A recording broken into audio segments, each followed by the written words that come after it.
Some exciting news for sports fans. Sports betting now legal here in the Commonwealth.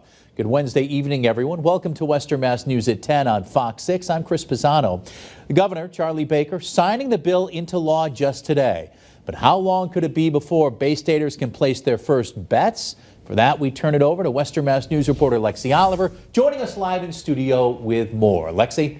Chris, this move comes just 9 days after the state's House and Senate agreed on a compromise bill and just 1 day before the governor's deadline to sign it. Legislators we caught up with think this is a positive step for the Bay State, but it could take some time. It's about time. Governor Charlie Baker officially signing sports betting into law Wednesday. I mean, there's been a lot of revenue that we've left on the table for so many years. This has been legalized now. For 4 years, the U.S. Supreme Court said we could do this. State Senator John Velas tells Western Mass News he's happy the governor signed the bill and he thinks this will be beneficial to the Commonwealth. It pains me when I see people, friends of mine, talk to me about how they went to New York, how they went to Connecticut, how they went to all these other states, because that's revenue that it's going to pave roads. It's going to, pave potholes. It's going to help with schools. State Senator Eric Lesser, who's been a big supporter of sports betting, also reacting to the news, saying in part, quote, "I want to thank Governor Baker for signing this legislation, as well as my colleagues who worked so hard to make it happen. This new law will give residents new ways to engage with sports, generate new jobs and investment, and include some of the strongest consumer and player safeguards in the country." The Massachusetts Gaming Commission now has to put regulations in place before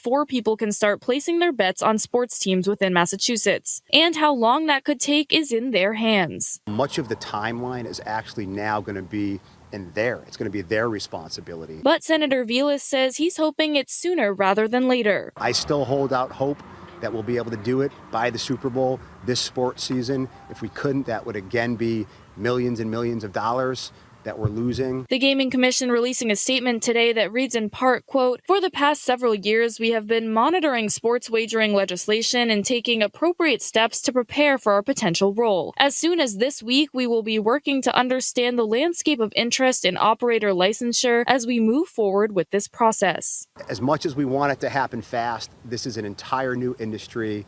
And I'd rather get it right, even if it takes a month or two more, than to go in this and then we have to go back to the legislative board and say, all right, we missed that. This was a mishap. We need to go back and fix it. Once regulations are in place, betting will be allowed at the state's 2 racetracks and 3 casinos, including MGM here in Springfield. The casino's president and CEO telling Western Mass News they're thrilled, saying in part, quote, "We look forward to working with the Massachusetts Gaming Commission as they craft the necessary regulations. MGM Springfield is excited to welcome sports fans and deliver a world-class viewing and betting experience with BetMGM." Reporting live in studio, Lexi Oliver, Western Mass News.